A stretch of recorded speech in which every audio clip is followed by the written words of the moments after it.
K-Channel News with Comedy Affairs. Panig sa katotohanan, panig sa pagsulong ng kalokohan. Sa ulo sa mga kabuwisitan ng mga balita, batikang broadcaster na si Action Fred Salanga pumanaw na. Presyo ng gasolina tumaas. Ilang mga gas station na tumaas din ng presyo ng gasolina dahil sa tuloy-tuloy ng giyera sa pagitan ng Amerika at Iran. Pagtaas ng pamasahe sa mga transportation, sinuspende ng Pangulo ng Pilipinas. At Girl Nation Group na BINI magkakaroon ng anniversary celebration sa 2 lugar sa buong Pilipinas.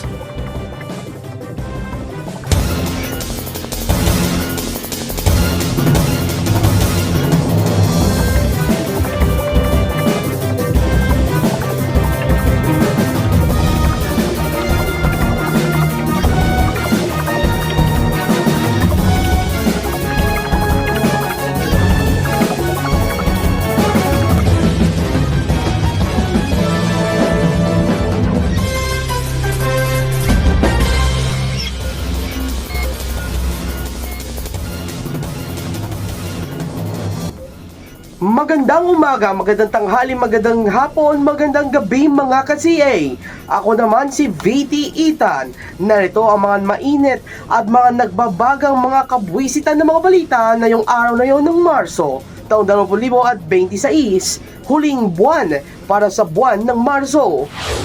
Umanaw na ang batikang broadcaster sa Negros Occidental at lungsod ng Bacolod na si Fred Salanga sa edad na 77 years old.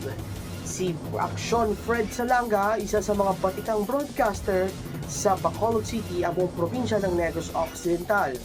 Balikan natin ang mga hindi malilimutang mga alaala ni Action Fred Salanga. Narito ang ating report. Ano ang mga balita kag mga isyo ngaton talakayon para karon nga adlaw.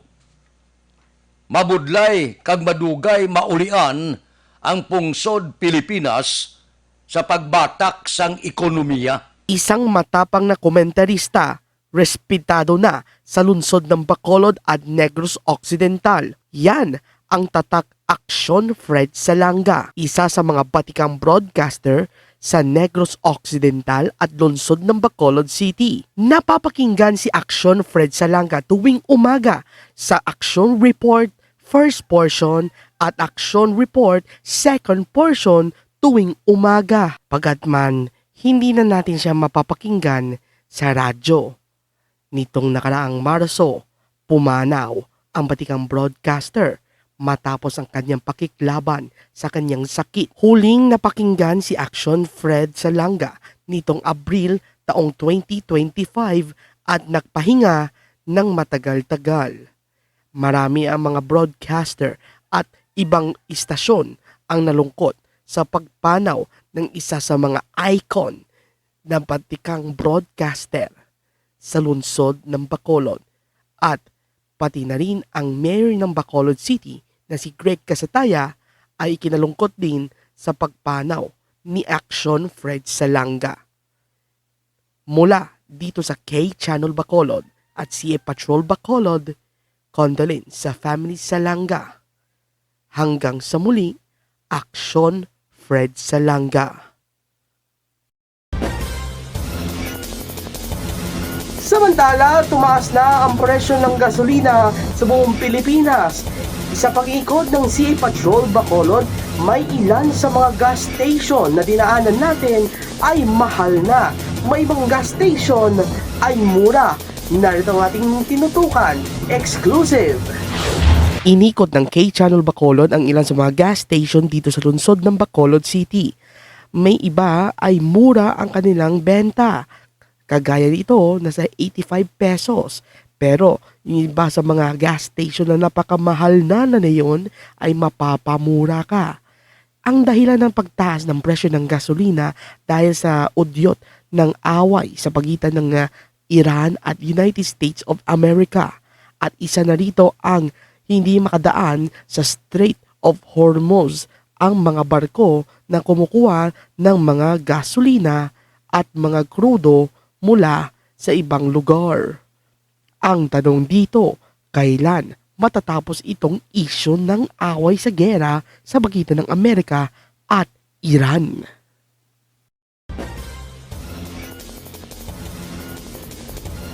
Samantala, pinasuspende ng Pangulo ng Pilipinas na si Ferdinand Marcos Jr. ang pagtaas ng pamasahe sa lahat ng transportasyon dahil sa pagtaas ng presyo ng krudo at gasolina sa buong Pilipinas. Sinabi niya sa official Facebook account na pinasuspende muna ang pagtaas ng pamasahe sa buong Pilipinas.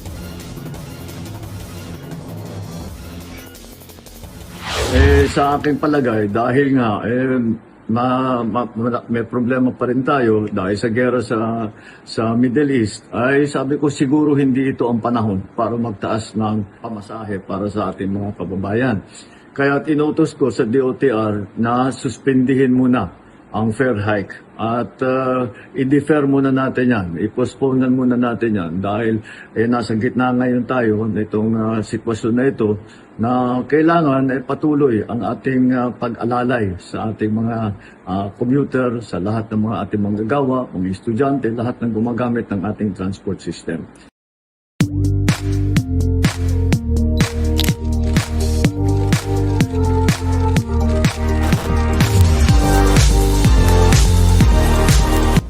Mga ka-CA, mga ka-Blooms, good news! Ang Girl Nation Group na BINI nag-announcement para sa kanilang anniversary celebration na kanilang BINI Signals. Ano ba ang mga lugar na pupuntahan ng BINI? Posible ba Metro Manila, Visayas, or Mindanao? Narito ang ating balitang tinutukan. Inanunsyo na ng Girl Nation Group na BINI sa kanilang anniversary celebration kung saan 2 lugar ang pupuntahan ng BINI. Ito ang Metro Manila at Cebu City. Sa darating na June 20, 2026, magpa-perform ang BINI sa SM Mall of Asia Arena. Samantala sa July 11, 2026, pupunta naman ang BINI sa Visayas sa SM Seaside, Cebu and Arena. Samantala, inanunsyo na sa official Facebook page ang kanilang official ticket selling para sa Metro Manila. Ang SVIP 1 naghalaga ng 11,499 pesos, SVIP 2 9,999 pesos, VIP 7,999 pesos, Box Premium 4,499 at Box Regular 1,399 pesos. Base sa iba pa mga posts, pag bumili ka ng SVIP 1 na worth 11,499, may benefits. Random photo card, lanyard, picket, Merch Express Lane, sound check. Same with SVIP 2, VIP 7,999 pesos. Magkakakuha ka ng random photo card, lanyard, Box Premium, Box Regular, random photo card lang ang makukuha. Ang nasabing pre-sale registration para sa Bloom membership mag-uumpisa sa March 27, 1:00 ng hapon hanggang Abril 5, 10:59 ng gabi.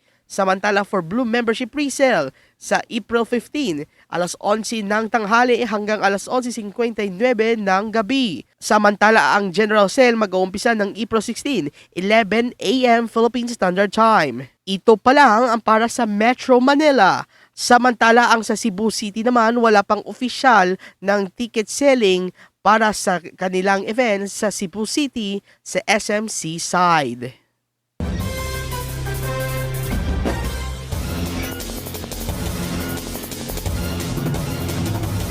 Uy, good luck sa ating Girl Nation Group na BINI para sa kanilang Coachella sa Abril. Oo, so medyo matagal-tagal po natin hindi makikita ang BINI dito sa Pilipinas. Pero syempre, kahit wala sila, supportahin pa rin natin sila mga ka-CA, no? Kaya, sinusuot natin yung Blink Twice. Kasi itong damit na ito, bini po ito. Kaya blink twice, mga bituon. Ayun nga, no? Anyways, mga ka-CA, abangan nyo po yung ating pagbabantay para sa ating pagpunta para sa kanilang Mini Signals 2026. Ipagdasal natin na makapunta tayo doon, no? So, ating babantayin, mga ka-CA. And before magtatapos ang ating mga mainit, mga nagbabagang balita, thank you pala kay Chief Ocampo sa ating graphic artist sa ating bagong OBB, no? Pinaganda pala yung ating OBB, no? Ilang months na yung nawala, pero we're back, mga ka-CA. So, expected na marami tayong mga nagbabagang balita at mga kabwisita na mga balita at karataduhan, no? Stay put lang kayo, mga ka-CA. At yan ang mga balita natin tinutukan na yung buwan ng Marso taong 2026. Sa pangalan ng K-Channel News Bacolod, K-Channel News and Comedy Affairs. Ako naman si VT Ethan. Maraming salamat at magandang umaga, tanghali, hapon, gabi, bayan!